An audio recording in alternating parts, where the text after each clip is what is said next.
All right, guys. So we delayed the second installment of the Becoming Brigitte series because after announcing that we were going to air the episode on our CandaceOwens.com website, we underwent extensive DDoS attacks all weekend. Essentially, our servers were being overwhelmed. Then yesterday evening, we received a second strongly worded letter from the Élysée Palace from Brigitte and Emmanuel Macron. This time, it's a very brief letter, which we are going to show you in its entirety later on in the show. What can we say other than the Macrons sure are not behaving like a couple who have absolutely nothing to hide? So let's figure out why they are behaving the way that they are. Welcome back to our Becoming Brigitte series.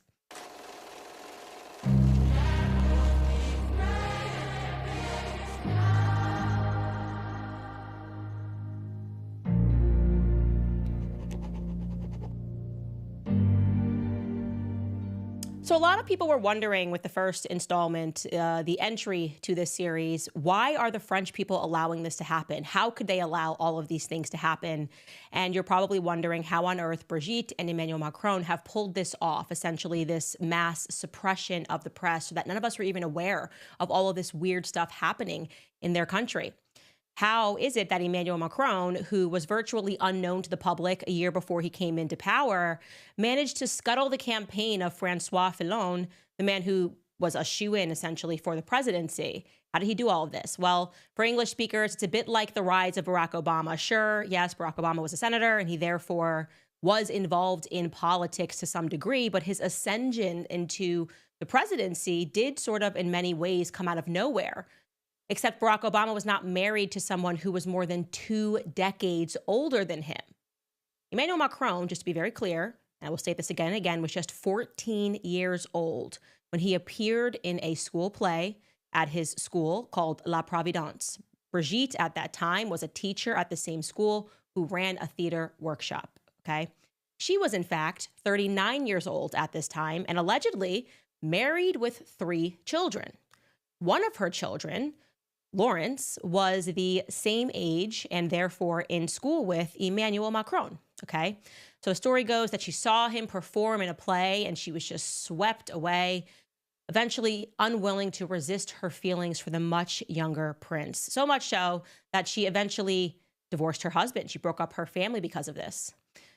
Of course, this is objectively a very creepy story. So how on earth did they sell it to the French public? That's where we need to begin here. The answer, of course, as always, is through a very intense propaganda campaign that is filled with lies and severe intentional misrepresentations. As Xavier Poussard, that is the journalist that broke this incredible story, puts in his forthcoming book, he wrote this, quote, "To sell this improbable story, intense propaganda was deployed across all media, television, radio, and the internet. Books praising Brigitte and Emmanuel and glossy magazine covers saturated the public space. The aim was to subliminally instill in the minds a storytelling designed by the cream of the Parisian specialists of public image. This pulpy narrative told the story of Emmanuel Macron, a precocious and virtuoso student at Lycée La Providence in Amiens. The press compared him to Mozart, who won over his teacher Brigitte, a dynamic, beautiful, and charismatic woman," end quote. So yeah, they sold this as a story of triumph over conformity, right? This age-defying love, perhaps, as we now know, an early nod to the written works of Macron's favorite author, André Gide, who, as we mentioned in a previous episode, was a self-admitted pederast. He raped Muslim boys, and he wrote about this openly. And despite this, he would wind up, or at least his book would wind up, in Emmanuel Macron's first presidential portrait. Incredibly creepy. On the 14th of April, 2016, when Paris Match, the magazine, devoted its first cover to Brigitte, the readers were told that one day in her heart, everything secretly changes. She attends Milan Kundera's play entitled Jacques et son Matre, in which one of the 9th graders, Emmanuel Macron, is the hero. He's already got his eagle eye, they write. Oh, yes, he's already got his eagle eye, kind of honing in on Brigitte. That's what we're told. Here's, by the way, a little video of Emmanuel Macron performing when he was younger in a play. You can just take a look at this. We can let this run. C'est bon de renaître. Elle m'entend. allumette, la nuit. Qu'est-ce qui fait le plus peur aux hommes? L'aboiement d'un chien,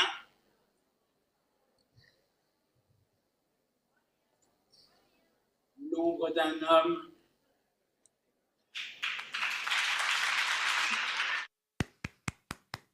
Wonderful, wonderful, irresistible for an almost 40-year-old woman who then had him join her theater workshop in the next school year. Now, we should pause here to consider how terrifying it is that the media as an entity has this kind of power to romanticize acts of sheer evil and then to gaslight and bully those who recognize it to be so. Those of us who say, no, there's something very wrong with this picture.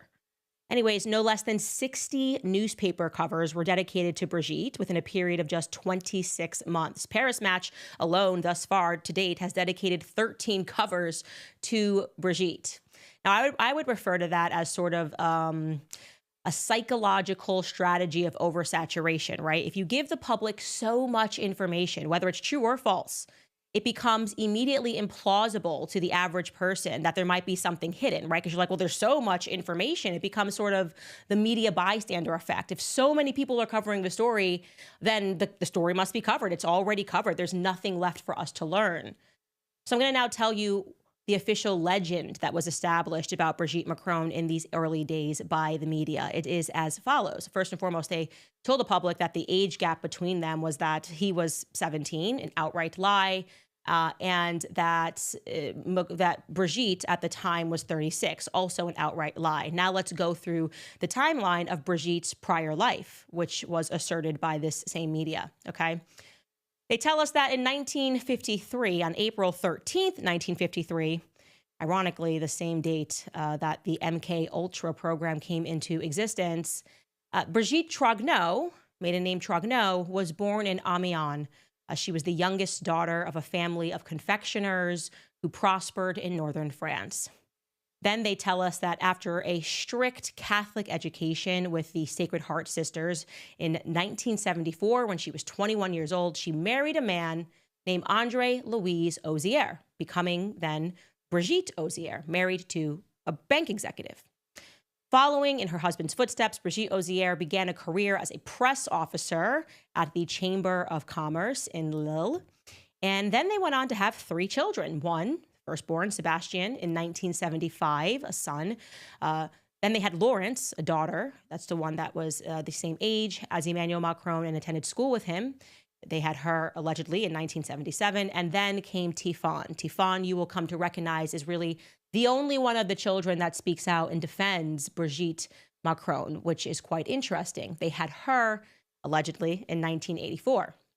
And then the story goes that after becoming this press officer and working there at the Chamber of Commerce, she decided to switch to teaching at some point in the mid-1980s, first in Strasbourg as a literature teacher at the Lucie Berger Protestant College, then, of course, at La Providence, the Jesuit college back in her native Amiens, because her and Emmanuel Macron are from the same place. So in 1991, she went back there. And of course, while she was there, she fell head over heels in love with the brilliant student, Emmanuel Macron. Now, this entire story was being painted absent any pictures, right? And so as the press was selling this, they tried to get readers to imagine that Brigitte was just irresistibly sexy and hot, right? Like she was this sort of 1980s pinup doll. Just unbelievably like a Claudia Schiffer type. This was the image they were trying to paint in their head. Like she's older now, but ooh, if you had seen her when Emmanuel Macron saw her, she was like a pinup, and she was wearing short skirts. They talked about how she used to wear skirts and how all the boys were just drooling over her. All of these boys who happened to be going through puberty at the school, fantasizing about this hot Claudia Schiffer type teacher. And of course, the brilliant virtuoso Emmanuel Macron and her then began this sort of clandestine affair. Years later, in 2006, recognizing that she was hopelessly in love with Emmanuel Macron, she made a huge decision to break up her family by divorcing her husband, André Louis, the banker, and marrying her former student, Emmanuel Macron, just a year later in 2007. Okay. Again, that's the legend that was established by the media. Now, to control the public image of Brigitte, the couple brought in, well, a woman known as Michelle Marchand. She goes by Mimi for short. That's the woman I'm showing you right here on the left-hand side, walking next to Brigitte. And she is known as the Pope of celebrity press, the Popess of the celebrity press. You do not cross Mimi. I'm talking about this all week. PR firms, people that they're at the top, she will break you down if she needs to. You can see all sorts of trials she's been involved in. She has been accused of using tactics of blackmail and coercion. We'll get into that in a little bit. And her task was to essentially flood the public with these hyper-selected photos of the wannabe presidential couple looking airbrushed and fabulous. You know, just sell this idea that nothing weird happened in the past. And so Mimi was able to enjoy essentially near exclusivity on Brigitte's image through her photo agency, which is known as Best Image. You will find, as we get deeper in this series, you yourself are going to fall down this hole and you're going to start looking for photos and trying to verify things about Brigitte's past. And you're going to see in the corner that a lot of these photos say Best Image.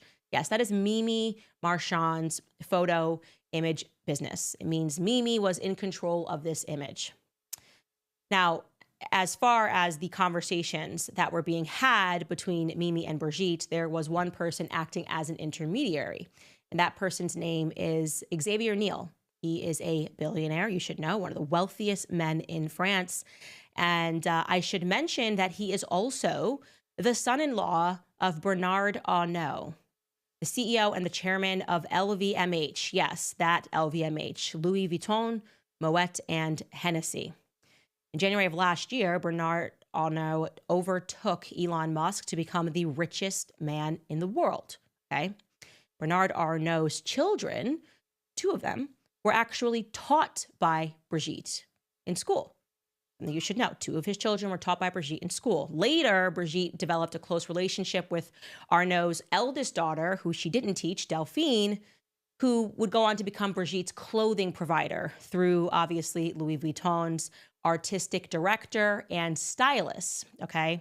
Just to follow that, Bernard Arnault has a daughter, and she gets involved in styling and dressing Brigitte Macron, the first lady, and she does this, obviously, through Louis Vuitton and taps their artistic director to be the stylist. That artistic director's name is Nicolas Ghesquière. Now, why am I telling you about that? Who cares what Brigitte is wearing? Well, you should just know as another fun fact that this man is the main promoter of transgenderism and androgyny in the fashion world. He's huge, okay?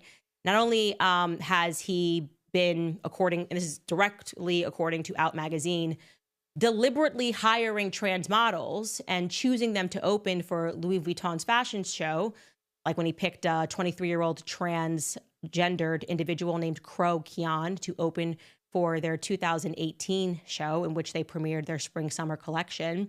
But Ghesquière also has taken it upon himself to launch the careers of a ton of transgender models all throughout the fashion industry, like one person named Teddy Keane-Livon, who has thanked Nicolas profusely, who at the age of 23 became a household name after being discovered by Nicolas Ghesquière. At the age of 21, he was discovered. By the age of 23, he was thanking him. And so this is just the person that's dressing Brigitte. I digress. So what? Okay. Brigitte's stylist specializes in transgenderism in the fashion world as a creative director for LVMH. Coincidence, you could say, right? Fine. Okay. The point here is also to demonstrate the kind of power that surrounds Brigitte, because when we consider how it might be plausible for a story this big to have been intentionally covered up by the mainstream media, yeah, well, it's kind of important to know who is the surrounding cast and how powerful these people could be. The other point is that Xavier Niel, going back to him, that's Bernard Arnault's son-in-law, who was the go-between between the wannabe presidential couple and Mimi Marchand, our Pope press lady. Xavier Niel and Mimi met through a shared lawyer because both of them have a bit of a checkered past, okay? Xavier, in the 1980s, helped develop a chat service that was dedicated to cyber sex, and it became incredibly lucrative for him. And then he became part owner of a chain of peep shows And one of them was later found to be a front for a prostitution ring. And in 2004, he was arrested on charges of aggravated pimping. I should be clear here that those charges were later dismissed. But I do also here want to quote Xavier Poussard's book. He says this: a lot has been written about Xavier Niel, the father of the free box and the €2 cell phone subscription plan. Essentially, this is like, just to make it clearer for English listeners, it's almost like Verizon bundle. This is how he became extraordinarily wealthy. Today, he is a full member of the global hyperclass, connected to all the Silicon Valley big shots and propelled by Henry Kravis to the board of directors of the powerful American investment fund, KKR. However, the role of its storage service, DL Free, in hosting child pornography is still too little unknown. And Free has even been described by the Canadian Centre for Child Protective Services as the largest source of child sexual abuse images. Okay. Now, you can go down that line. You can look up what the Canadian Child Protection Project Arachnid is and why they started going after this, and that's connections to Xavier Niel, but that's not what we're here to talk about. I'm here to tell you about how he met Mimi Marchand through a shared lawyer, because she was serving time, Mimi Marchand, after being accused of various things. She had racked up a string of suspended prison sentences in the 1980s and spent 2 years behind bars awaiting trial over her involvement with her gangster boyfriend, who is identified in her biography as Hafid, even though eventually she was not convicted. And then eventually Xavier Niel gave her money to save Best Image. Then in 1998, she was handed another 3-year suspended sentence over another former boyfriend and a whole drug dealing operation. And through that, Xavier helped her out financially, of course, in 2024, when he saved her photo agency again, Best Image. And in turn, for him having saved Best Image or helped her out, I am sure that she looks after the images of him and his associates in the public, okay? So just how central was this woman, Mimi, in creating this image of Brigitte to the public, okay? This woman who is known to be a little bit of a gangster behind the scenes. Like I said, you can look into her yourself, Mimi Marchand. In fact, I think the New York Times just did a takedown piece of her and all of her involvement. Well, just over a year after Macron was inaugurated, the president of France, Mimi had this picture of herself taken in the presidential office, making a V for victory sign with her hands. Yeah, because they were indeed victorious in having fooled the public about Brigitte. That's what I would imagine that's all about. But then something really interesting happened, okay? Very interesting happened. Brigitte and Emmanuel, shortly after that photo was taken, made the decision to sort of carefully pull away from Mimi Marchand, their PR fixer woman, because she was involved in another scandal. And you guys, I'm telling you, it just seems to be a lot of oopsies around this couple. It's weird, okay? So Mimi also shares another friend with Brigitte. They have a mutual friend in a billionaire, and that is named Marc Ladry de la Charrière, okay? Marc is so close to Brigitte, to be very clear, so close to Brigitte Macron, and he enjoys being photographed out with Brigitte Macron, so close that they decided to attend the production of a show together, a show called Starmania. And you're going, wow, why do I remember Candace talking about Starmania on the last episode?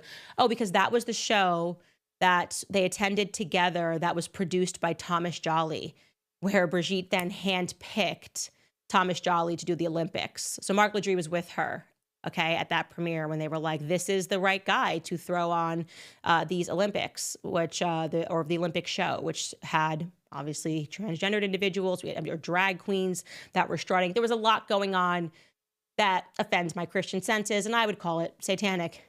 Anyways, you're probably wondering why Mimi's mutual friend with Brigitte caused a problem for the presidential couple, in which suddenly they said, we've got to back away from Mimi. Well, Marc, that guy Marc Ladry, another billionaire, happens to have a really troubled son named Jeremy. And shortly after Mimi took that picture in the presidential office, it was revealed that Mimi did her friend Marc a solid by keeping Jeremy's name and his face out of the press, because she runs the press. Like, she's like a press gangster, so to speak. Jeremy, his son, was the former manager of a children's entertainment company who was twice convicted, once in 2008 and once in 2015. And you're never going to guess what it was for: child pornography cases. And then again, beyond this time, and recently in 2004 and 24, the mother of his children summoned police to their place in Marrakesh out of fear after she went through his computer. And they have very young children. The ages at that time were 3 and 1, I believe, after discovering even more images on his computers. Investigators collected 4,000 images of children on his computer, naked children that were being raped. For that, he has, by the way, gotten another slap on the wrist. What I was able to determine online, and again, obviously French is not my first language, is that he's been sentenced to just 8 months for that, and that sentence has been suspended, meaning it won't happen until down the line. That's the last I could find on it. I'm happy to correct that if that information is wrong. So that's 3 child pornography convictions for Mark. And Mimi helped cover up the one in 2015. And so anyways, covering up Jeremy's tracks and that conviction was a bad look for the newly presidential couple. And so they began to pull away from her. But Mimi's kind of one of these people, like we were talking about yesterday, these PR agents that you just don't cross, okay? And she didn't like that. She didn't like that people were starting to say that she was on the outs, that she was no longer allowed into Élysée Palace. Then a book was published in October of 2018 called The Book of Mimi, and it became even more clear that she was persona non grata in the presidential inner circle, and she was no longer invited to attend the Thursday meetings at the Élysée. And so what does a PR person do when they feel burned? They drop a bomb in the press. And it looks like she indeed dropped a bomb, an explosion in the press about Brigitte Macron in the magazine called Closer, okay? Brigitte had somehow been spotted at the entrance to the American hospital in Paris, reportedly for undergoing cosmetic surgery under general anesthesia. And the First Lady was furious about this publication, okay? She publicly condemned Closer magazine for her favorite invasion of privacy, okay? Understandable if you're at the hospital getting some work done. Her reaction, though, seemed like an overreaction, especially to journalist Xavier Poussard. It just struck him as odd because a year earlier, another magazine called The Express had similarly outed her for going under the knife with a doctor named Dr. Sydney Ohana, and yet she didn't care. She didn't face that doctor and the Express did not face any public condemnation. Brigitte was not mad at them. So Xavier's going, what particularly about this publication and Closer made her freak out, made her go so far as to set for the first time a precedent in which the First Lady came out and publicly condemned the press? So he began poring over that article in Closer, trying to understand, what did I miss? What did I miss? What's in here that set her off? And he found it.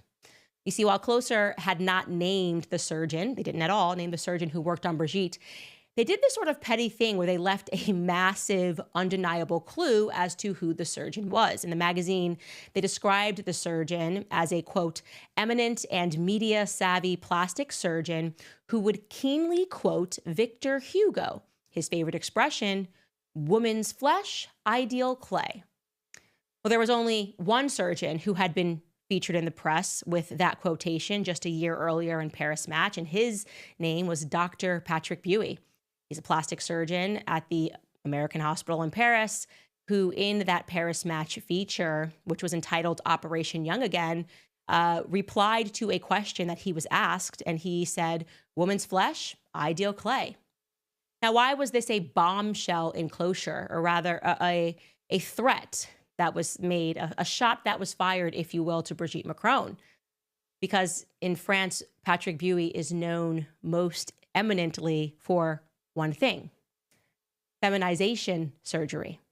He is the king of transgendered feminization surgery, to soften the face features. If you are a man trying to become a woman, it will soften your face features with feminization surgery. And if there was any question that was remaining in anyone's minds as to whether or not he was indeed being used by Brigitte Macron, they needed to just wait until 2023, because here's a picture of them together. Yep. Years later, in 2023, Emmanuel Macron decided to award Dr. Patrick Buey with the French Legion of Honor, a high distinction in the French Republic. Imagine the medal, it's the Medal of Freedom in America. He's being awarded that. We're going to pause there because that is a lot of information for you to digest, information for you to unpack, and information for you to research. Again, we are at the very tip of the iceberg when it comes to this couple and the connections and the power that they have and how they were able to execute this farce in the public. What we will show you in the next episode is how the storyline begins falling apart. And we can bring up that timeline again, how this perfectly curated idea of Brigitte's background, absent any pictures, people started to go, wait a second, something's not right here. And it sort of begins with just a couple of pictures that are released of Brigitte Macron in those years when she was allegedly a pinup doll. And she didn't look anything like a pinup doll. And she wasn't wearing short skirts. She was wearing baggy suits.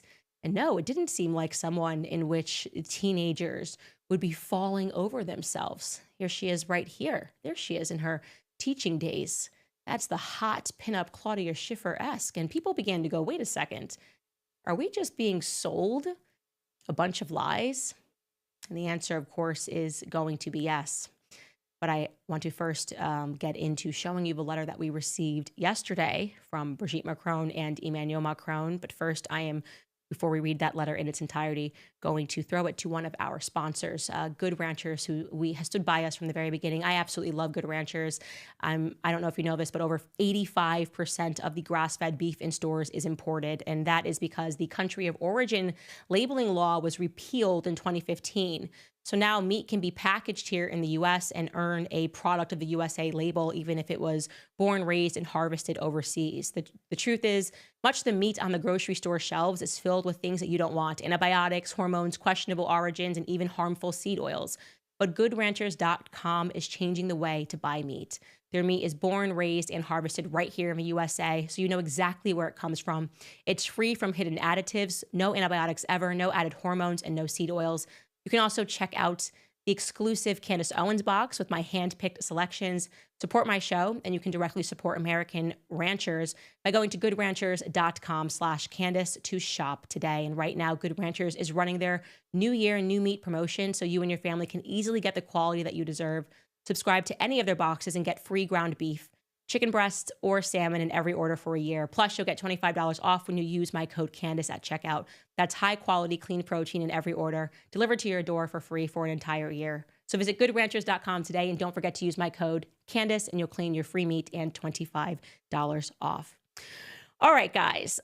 So the letter, crazy. We are really just, I don't even know what to say here. I don't know what to say.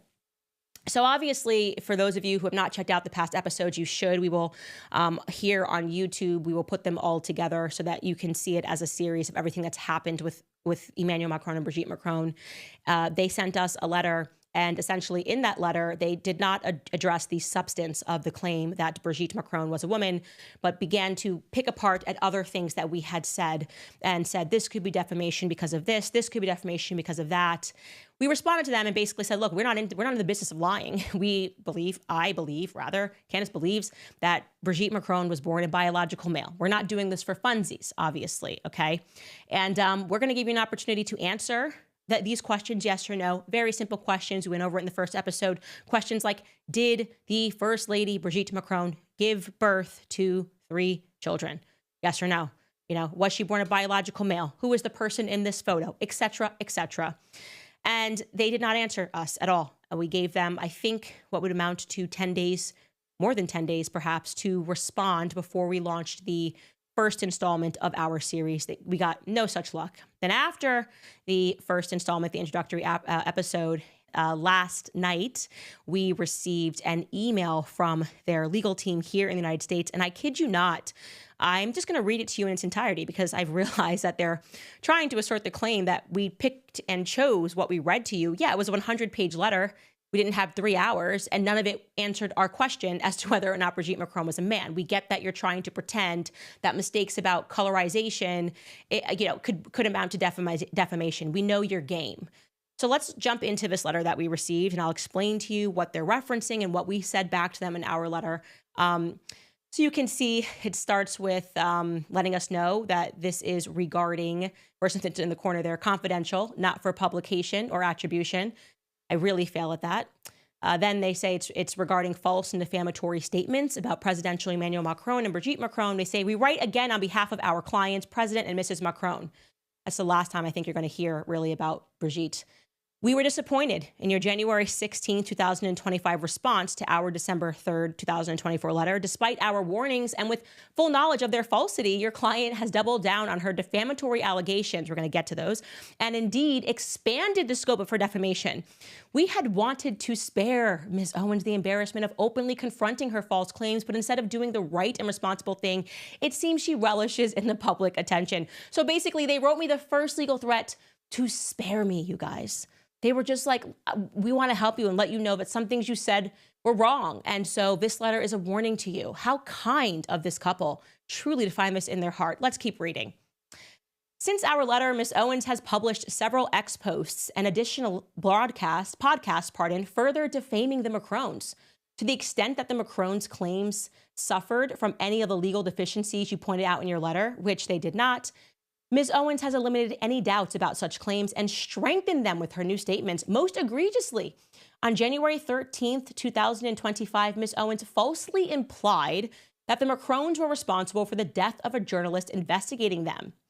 Okay, let's pause there because you guys watched the first episode. They're just lying here, right? I literally told you that every journalist that tries to touch this story, something happens to, okay? And it is a fact that Isabella Ferreira was working on the story, had messaged, according to her friends, saying that she had a bombshell about Emmanuel Macron and a Brigitte. The French press has reported on this, and then she was found dead floating in a river, okay?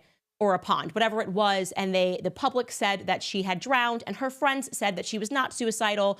And the press said that she had maybe taken some pills. I don't remember. The point is nowhere in the first episode did we say that Brigitte Macron and Emmanuel Macron assassinated this girl. We told you what happened, okay? Let's keep reading here.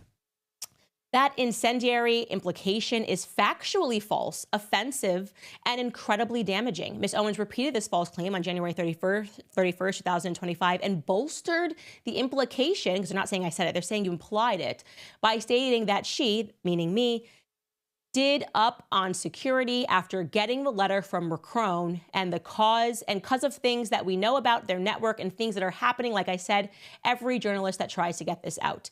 Yes, that is not a lie. That is the truth. We have upped our security and we were responding to the chat, people saying, get yourself some good security. And of course, when you have people walking around your property and you have young children and you understand the extent of the stakes that are in this, getting and upping on your security, that is my right. Okay. You don't get to tell me that I can't tell the public the truth about that. Let's keep reading to see what they're upset about. In another outright lie, Ms. Owens has repeatedly stated that the Macrons admitted Mrs. Macron statutorily raped President Macron in our December 3rd letter. That is a complete fabrication, as no such admission was made within our December 3rd letter or anywhere else. No, to the contrary, we showed exactly what you said, where you admitted that Emmanuel Macron was 15 and you admitted that Brigitte was 39. And we said to the public, that is therefore an admission that it is statutory rape, because the laws at that time stated that there could be no consent if the adult had authority over the child. And given the fact that that was a teacher and Emmanuel Macron was 15 years old and not of the age of consent, that would constitute statutory rape. So we didn't say that you wrote that this is statutory rape. We said that you admitted to it, whether knowingly or not, by saying what I believe to be the first time asserting in writing that their ages were 39 and 15. And to be clear, we are asserting that their ages were actually, in fact, 39 and 14, because 14 years old undeniably was the age in which Emmanuel Macron participated in that play. Let's keep reading. Your client's recklessness in making these false and damaging assertions is staggering. It goes on. You spend most of your letter discussing actual malice, but the well-documented evidence of actual malice here is overwhelming, and your client has only added to that record with her public statements after receiving our letter. As we laid out in our December 3rd, 2024 letter, Ms. Owens relies on facially unreliable sources to perpetuate an inherently improbable conspiracy theory, despite the evidence refuting its truth. Ms. Owens claims she's a journalist, but repeatedly disregards journalistic standards in her reporting. She also continues to profit from these lies. I'm blocking out a business name, and even recently stated that she would start reselling the Man of the Year t-shirt, mocking Mrs. Macron. And just as Ms. Owens claims that she does not have to credit the Macrons, a court similarly will not be obligated to credit her claims in the face of overwhelming evidence disproving them. So they're saying literally a lot of nothing here other than it's an improbable conspiracy theory. All they have to do is write, Brigitte Macron was born a biological female. We are telling you that is a fact. They won't do that. Brigitte Macron gave birth to 3 children. Their names are Lawrence, Sebastian, and Tifon. We are asserting that as a fact. Please correct the record. In our letter to them, we said, we are happy to correct the record. We are happy to tell the truth. We even offered to fly to France to conduct the interview so that Brigitte could respond on record herself. We said anytime, any date. You let us know from here until, I think we gave them until March something. We will get on a plane and we will fly to you because we don't want to lie about this. And we're asking you to answer these and if you don't want me to come and you don't want to invite me in the Élysée Palace, then please just answer these 21 questions so that we can include it in our reporting. They are declining to do so and instead saying it's an improbable conspiracy theory. That's it. That's what they're saying. Okay, let's keep going because the letter's almost over. This is all it says. Since receiving our letter, Ms. Owens has supplied us with even more evidence. Okay, sorry, actually, we just went over that. Oh, no, that's right. Since receiving our letter, Ms. Owens has supplied us with even more evidence of her reckless disregard of the truth, actual malice, and intent to further injure the Macrons. Ms. Owens received overwhelming written notice of the evidence contradicting her claims in our December 3rd, 2024 letter, and yet she continues to double down and expand her lies. She has refused to retract any of the defamatory claims outlined in our letter. Ms. Owens also quoted from portions of our letter, but refused to present her audience with much of the substantive evidence refuting her claims. All of this is blatantly obvious attempt to further defame and injure the Macrons and hide the truth from the audience she has repeatedly lied to about these issues. So essentially what they are saying is, we sent you a 100-page letter and we went over everything that could potentially be defamatory. Like I said to you, ignoring the substance. Is Brigitte a man? Yes or no? A biological male? Yes or no? Was she born a biological male? Yes or no? And starting to nitpick colorizations of photos. And they're actually going to list the 2 things again, so I don't need to be redundant here. They're going to list parts of a letter that were in their initial letter that we did not present to the public, which is why we're showing you this entire letter, because it's ridiculous. You're going to see exactly their pattern of not addressing the substance and always going to nitpick things that they say are defamatory. So let's keep going with this letter. It goes, Ms. Owens mistakenly believes that her false statements about the Macrons are protected by her freedom of speech and religion, or at least thinks that it will be useful to her cause to throw those terms around. Defamation is not entitled to First Amendment protection because, quote, there is no constitutional value in false statements of fact. And then they list a lawsuit, some jurisprudence there.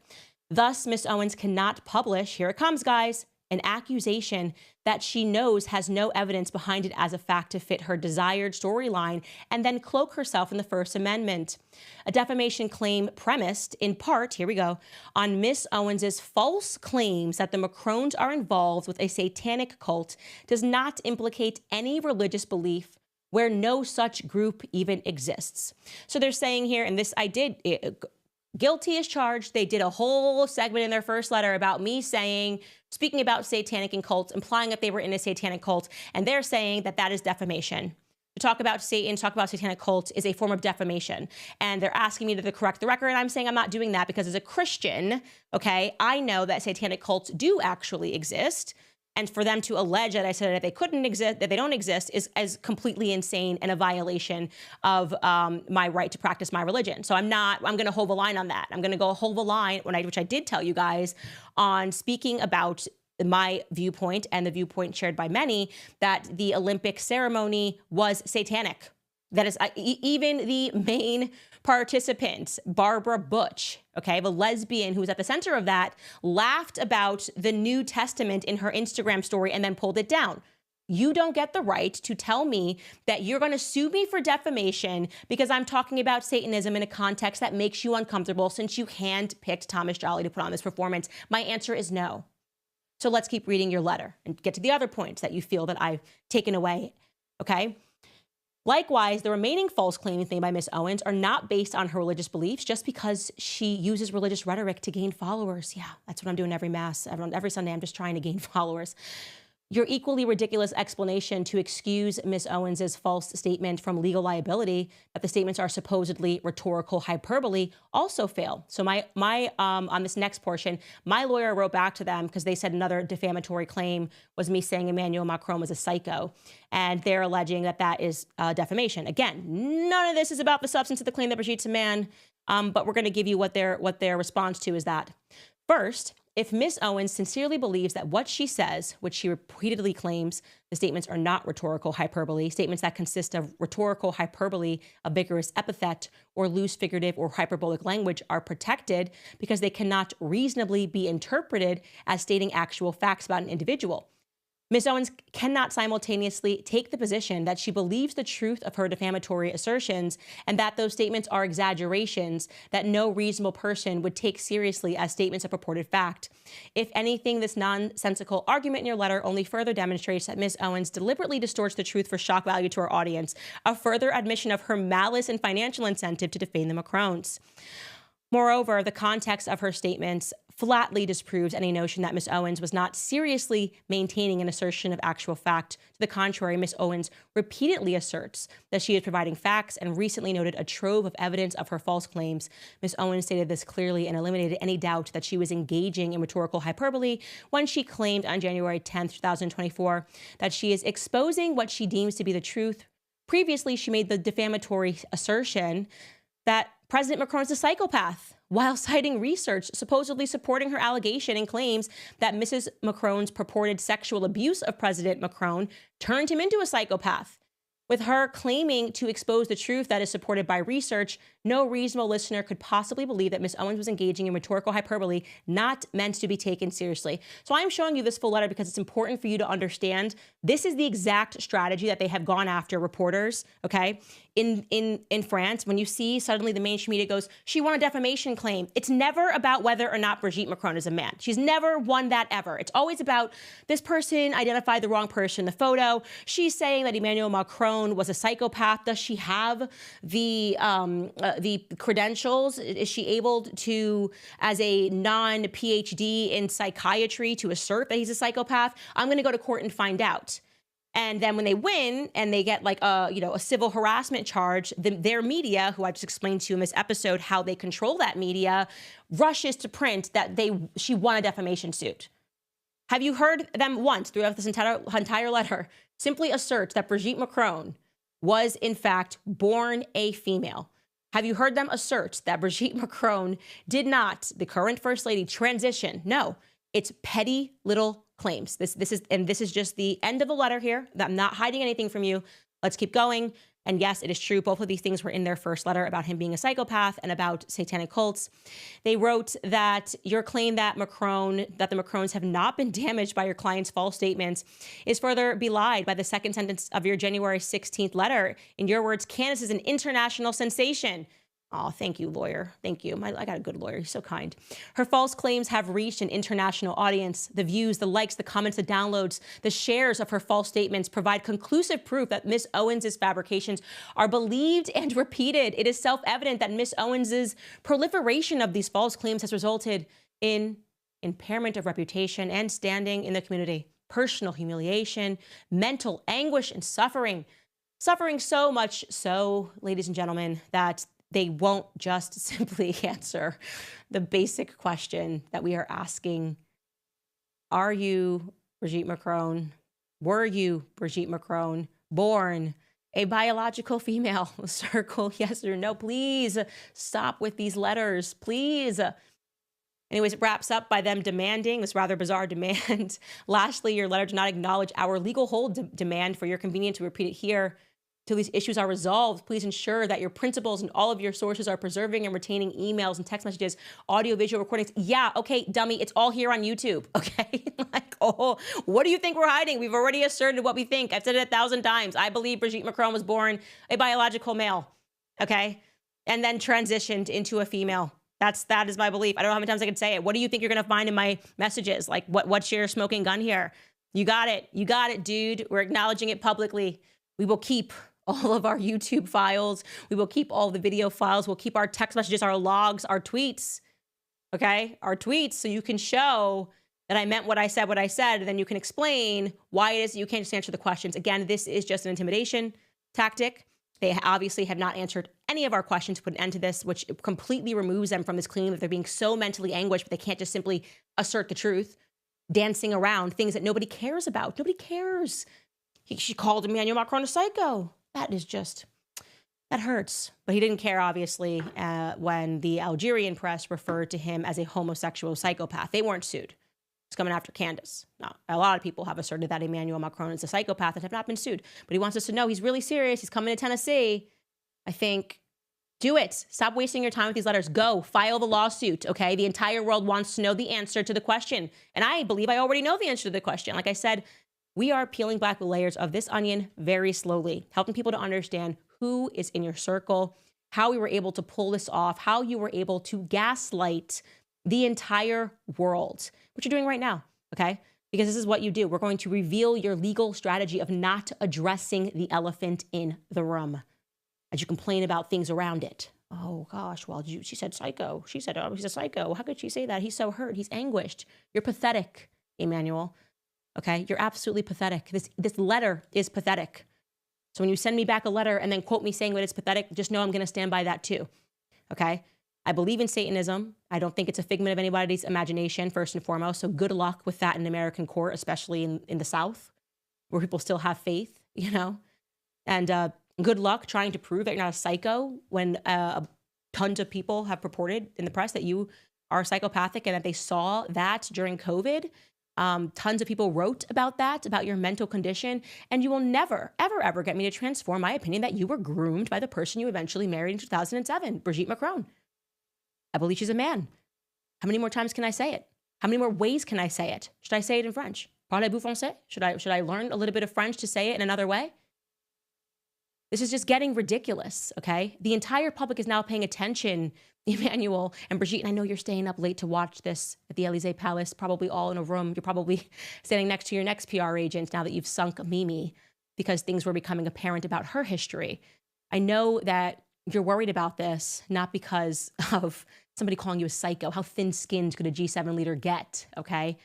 But you're worried about the substance, and we're going to get to the substance, and the entire world is going to watch us do it. So I conclude this, Mr. and Mr. Macron, by thanking you for promoting this series in the only way that you know how, by crying like little babies publicly and thinking that I'm going to keep this private or secret.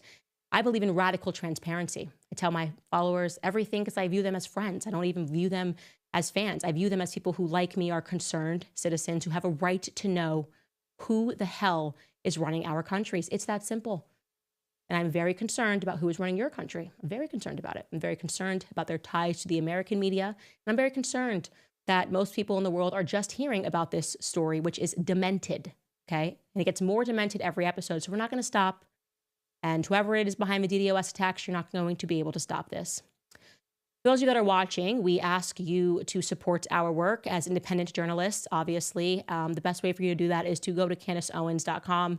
You can give a gift. You can buy some merch to support us. I know overseas sometimes that can be a lot with the fees that they include on shipping, but you can just give a gift and support us that way, or you can sign up for all of our offerings on CandaceOwens.com. I would deeply appreciate it.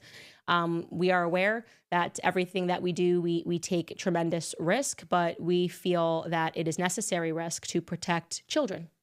And that's what this is about at the end of the day, protecting children from people that we believe are predatory. And I believe that Brigitte Macron was a predator. Make no mistake, I believe she is a predator. I believe that she's manipulating the press and manipulating the courtrooms. It's predatory. Manipulating journalists, trying to shut down speech, all of it's predatory. So that is our conclusion, you guys. Thank you so much for tuning in to episode 1.